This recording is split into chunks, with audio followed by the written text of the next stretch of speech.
Hi friends, എല്ലാവർക്കും എൻ്റെ പുതിയ വീഡിയോയിലേക്ക് സ്വാഗതം. ഇന്നത്തെ വീഡിയോ നമ്മളൊരു വെറൈറ്റി സാധനം കൊണ്ടാണ് വന്നേക്കുന്നത്. ഇതിൻ്റെ പേര് നമ്മൾ കണ്ടുപിടിച്ചിട്ടൊന്നുമില്ല.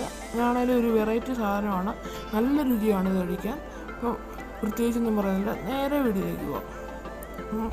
നമ്മൾ ഒരു പാത്രത്തിൻ്റെ അകത്ത് അരിപ്പൊടി പൊടിച്ച് വെച്ചേക്കുവാണ്. അപ്പം അതിൻ്റെ കൂട്ടത്തിൽ റവ ആണ് നമ്മൾ ചേർത്ത് കൊടുക്കുന്നത്. ചേർത്ത റവയാണ്. റവ കുറച്ച് ചേർത്ത് കൊടുക്കാം. അപ്പം അത് കഴിഞ്ഞിട്ട് കുറച്ച് മൈദാപ്പൊടിയും കൂടെ ചേർത്ത് കൊടുക്കാം. മൈദാപ്പൊടി ഇച്ചിരി അധികം വേണം. ഇപ്പം മറ്റേ എല്ലാം പകുതി എടുക്കുവാണെങ്കിൽ ഇത് ഞാൻ ഇച്ചിരി കരിപ്പട്ടി ചൂടാക്കാൻ വെച്ചിട്ടുണ്ട്. ഇത് ഉരുകി വരുന്നവരെ നോക്കണം. ഇപ്പം ഉരുകി വന്നിട്ടുണ്ട്.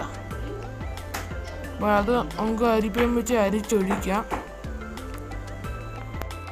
ഇപ്പോഴും ഓർക്കുക, മൈദ കുറച്ചേറെ വേണം രണ്ടിനേക്കാളിലും. മറ്റേത് 1/2 സ്പൂണാണ് മൈദ, ഒരു 3 സ്പൂൺ എടുക്കണം. അപ്പം നമുക്ക് ഇളക്കി കൊടുക്കാം.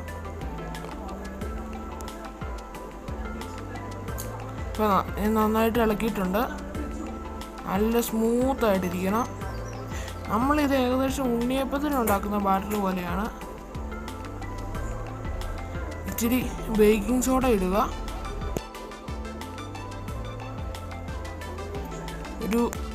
ഒരു table spoon baking soda teaspoon baking soda ഇട്ടാൽ മതി.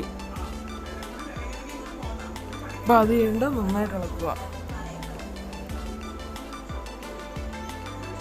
നല്ല സ്മൂത്ത് ബാറ്റർ ആയിട്ടുണ്ട്.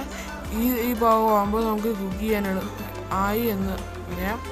അതിൻ്റെ കൂട്ടത്തിൽ ഞാൻ കുറച്ച് തേങ്ങാപ്പീര ഇടുന്നുണ്ട്, തേങ്ങ അരച്ചത്. അപ്പോൾ അത് കഴിഞ്ഞിട്ട് ഇളക്കി കൊടുക്കുക.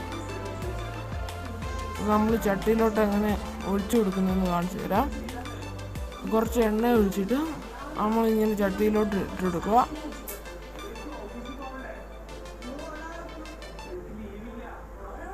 ഒരു മിനിറ്റ് കഴിയുമ്പോൾ എടുത്താൽ മതി.